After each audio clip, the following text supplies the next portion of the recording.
Alright guys, Scrappy again today. Hope you're doing well and enjoying your day so far. After OpTic Texas secured a top 3 finish at the Boston Major 1, there were questions as to whether they could have gone one step further and actually beaten FaZe had they had better practice in the month of January. This mainly concerns the fact that Predator seemed to go rather extended vacation over the Christmas New Year period, costing OpTic some days of practice. Pred though now responds to this and says it's not precisely what meets the eye. Very much intrigued to your thoughts in the comment section below. Hit the like button if you enjoy. Subscribe if you're new as always. I would greatly appreciate it. Plenty of course as always to get into today. Firstly, I thought this is kind of interesting. Only one major in. Who's been the better signing, of course, on the Thieves guys? There's no doubt what the best signing has been so far in terms of who the event winners were. But Drazah to FaZe and Kenny to OpTic have both had their positives. I think really Kenny to OpTic has probably had more impact, I would say, just because FaZe are always good for top 2, seemingly whoever you put in their roster. But, you know, Drazah there is obviously done a good job in some respects, but I still don't think we've seen the best of Drazah so far. In Search and Destroy, he's still been somewhat underwhelming at times, up and down compared to what you might expect,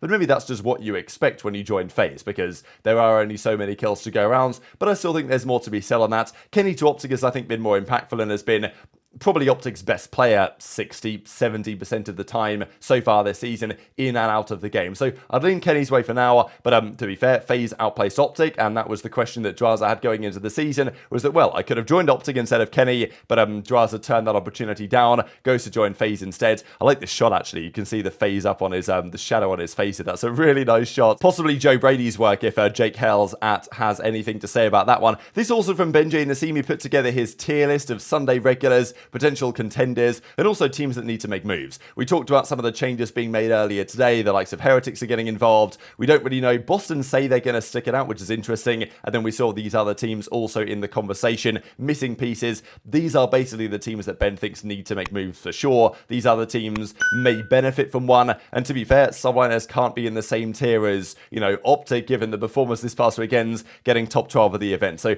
this probably seems about right. OpTic also went into their details on the breakdown and stuff like this, analysing the best players, the worst players, the teams that might potentially need to make changes here, right? And Scump was gassing up the event in Boston, which was just an awesome event. If you guys attended, I'm sure, like, everyone always has a good time with these COD events, and Boston put on a great show, absolutely. And yeah, it was a lot of good fun. The hosts were spectacular. They helped us out so much, getting all the watch party stuff set up. It was, yeah, awesome experience to be there in person. But the breakdown also go on to detail as who are their MVPs. So, well, there's one MVP, and that is Insight, who we have the following numbers for. 1.4 in the grand finals, number 2 S&D KD at the major with a 1.67. I mean, yeah, I mentioned it on the watch party during the weekend, just how insanely good Insight is, especially at Search and Destroy, and we saw that in the clutch as well. We saw that throughout the weekends. Incredibly impressive. What I was slightly confused at, though, is that their MVP didn't make it onto their team of the week, which I thought was somewhat confusing, but I guess they wanted to give props to other players as well. Maybe it's fair enough, but I think it's quite rare that you see the MVP doesn't make the team of the major, but this was the team of the major. This would be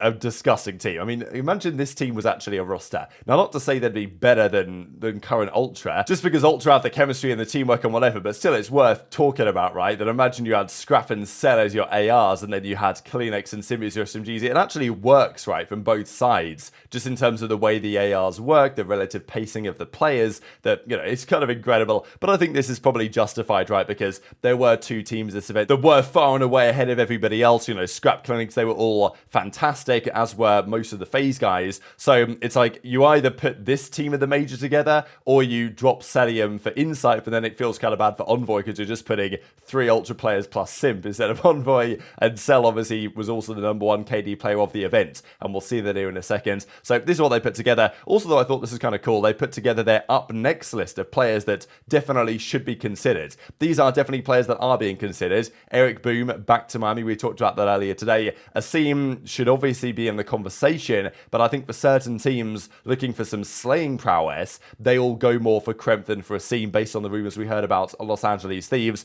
But it's not like Asim is a bad option even in that regard at all, and has been a great player for those guys. I talked about Lunas earlier today, potential AR option as well, and then also Geo. So I kind of like this list actually that they put together here in terms of the next up guys that should be signed in the very near future, and in some cases maybe signed in the next couple of days. Cellium also led the KD as we just mentioned in for this major with a 1.29, it was pretty absurd, which actually ties Formal for the most ever top KD in a tournament. Now, people say, oh, well, damn, look at all these top KDs, but how many events has he won, type thing, because Formal has won plenty more events than he's had the top KD, as has Scump, you know, Clay, etc, etc. That's not the case for Dashy, that's not the case for Cellium, really, at least to the same extent. Lots of grand finals, not so many event victories, right? But at the same time, I don't think you can really blame Cell for this, because he plays in the way that his team wants him to play. And while, as I've said before, he might have a 1.3 KD, his impact might be 1.2. Like, his impact is definitely more positive than, he's not having negative impact on the roster by having good numbers,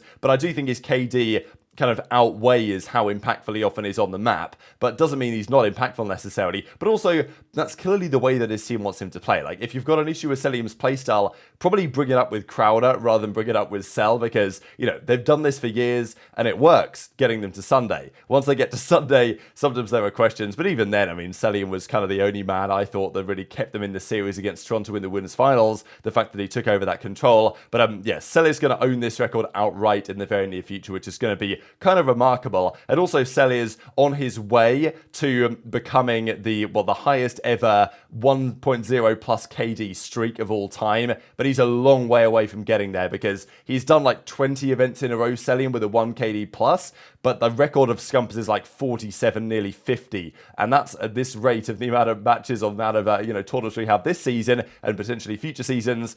It could take Cell several years to even get there, but it feels like he eventually will get there, because when is Cell ever going to have a tournament less than a 1 KD? That feels basically impossible to happen. This is kind of cool as well. I remember watching this during the weekend and kind of being mind blown, and the OpTic guys actually put this out. So you see when Shotzzy throws his smoke all the way over the building here, and it lands right on the bomb as the diffuser's going down with Pred last alive. Like, that was pretty spectacular. Dashy was hyped about it. The guys in the comms of mine had blown about it as well at the time, and of course they went on to win the series and knock out Minnesota Rocker from the tournament, but that was where they got to, right? They finished top 3 in the tournament, OpTic, and definitely a respectable result, all things considered. We've discussed it over the last couple of days, especially given the fact that going into the tournament, there was questions, were they any good anymore, especially online, but also were they severely under-practiced compared to the other top teams in the game? That may well still have been the case. The question was Pred taking it 100% serious?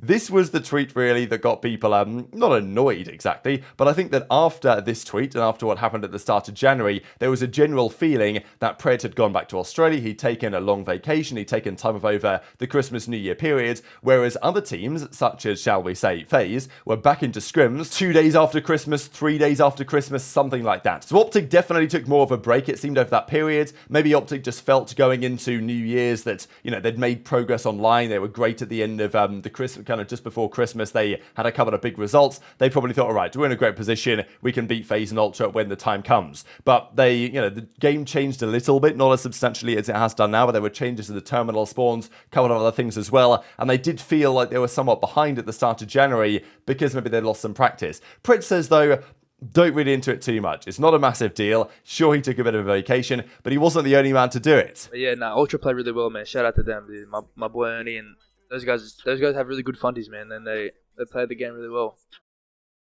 But yeah, I'm excited for the next major. Just gotta keep looking forward and just gotta keep grinding, bro. Like, I'm down to grind. Everyone, bro, what's this bullshit chat? Everyone being like, oh yeah, AG's gonna go on a vacation, dude. Like, shut the fuck up, dude. I went for a vacation when everyone else went for a vacation.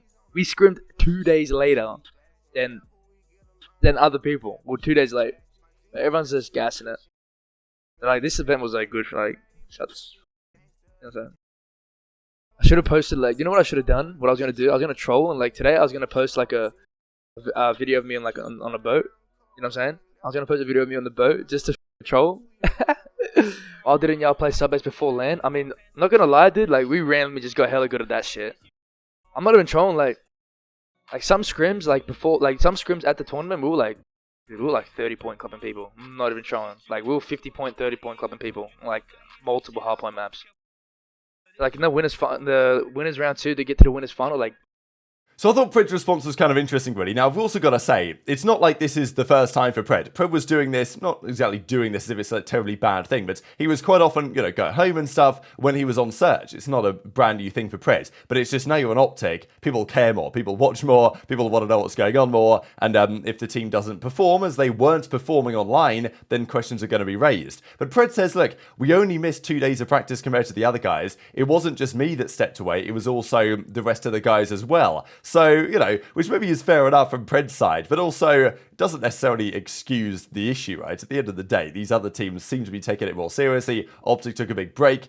And you can argue maybe that's indicative of the culture and OpTic and whatever you want to say on that. And still, 2 days, not the end of the world, as Pred says. But it's still 2 days. It's still like 2 days less practice they got than other teams. And I think FaZe it was probably more days than just that. Maybe most teams started and OpTic started 2 days later. But I think FaZe are probably grinding a little bit earlier than that with some of the changes that were made to the game at the time. So I don't think it's a massive deal by any means. And of course, from Pred's point of view, is like, okay, well, look, I'm going home, but also the other guys are also taking a break. So, you know, he's like, why am I getting all the criticism when also the rest of the team were taking some time off as well? And it's not like taking time off seeing family isn't a good idea. It absolutely is, and it should be commended. But at the same time, I talked about this with Drazah briefly on the couch this weekend. If you want to be the best, sacrifices have to be made. You can't have it all, and Drazah recognizes that he has to have a great support structure around him because Drazah's had a kid recently, and Drazah's still grinding the game more than anybody else. And from his side, it's like, well, you know, like balancing everything when you're trying to be an athlete to the highest level is just not going to happen, and you've got to make sacrifices somewhere, and some of those sacrifices are for family or for holiday or whatever you want to say. But I do think to some degree that it will be different now for OpTic from now until the end of the season, because going into Christmas they probably thought they were like untouchable, right? Because they just slammed Ravens, they just beaten Surge, they're probably feeling really good. But then in January they realized, well, especially that weekend before the major, they had a lot to improve on, and with the new spawns coming out now, I don't think Pred's just going to disappear again for another month. He did say that he was going to joke around, which I thought was pretty hilarious, actually, like posting him on a boat or something. I mean, people would go so wild over that if that was to be the case, especially now the game has changed substantially going into, well, the Major 2 qualifiers, which begin in a couple of weeks after all this Rostermania stuff probably calms down. But we'll talk about that, I'm sure, more so tomorrow. This also just to mention for you guys, these are the longest streaks ever for players with a 1+0 KD. Brian Stats puts together all the actual dates as well, which I thought was pretty spectacular. But, well, we can see here, the all-time 1 KD streak. Cellium's at 19, maybe that, yes, and now he's at 19. He's probably going to overtake Crim and Clay in the relatively near future. The top ones, though, are as follows. I always think Saints was like a massively underrated player as well. He was arguably for some time the best player never to have won the World Championship. That's probably not the case anymore, but I think he was in the conversation as well. And he got to 35 tournaments in a row, mainly on an SMG, by the way, with a 1+0 KD. Scump, though, holds the record by a mile at 47. Formal got to 41. And look, it's tough to imagine Cell doesn't get a 1KD at some point forever, but at the same time, he's got to get like 28 more events to get up to Scump, which is 28 events where we have 5-6 events a year. Like, that's going to be another 5 years of competition at this current level if Cell wants to get to that level. Interestingly enough, there actually aren't too many with an active streak either. We saw some, I guess, active streaks get broken kind of recently. So Cell's at 19, HyDra's at 17, Skyz is at 12, and then Sasha and Drazah at 4 respectively. So there's not that many active streaks. And it's really only Cell and HyDra that have a chance to, given the current rate of tournaments, to actually get substantially up that list in the relatively near future. But very much intrigued to your thoughts on all this stuff in the comment section below. Hit the like button if you enjoyed, subscribe if you're new, take care, and I'll see you next time.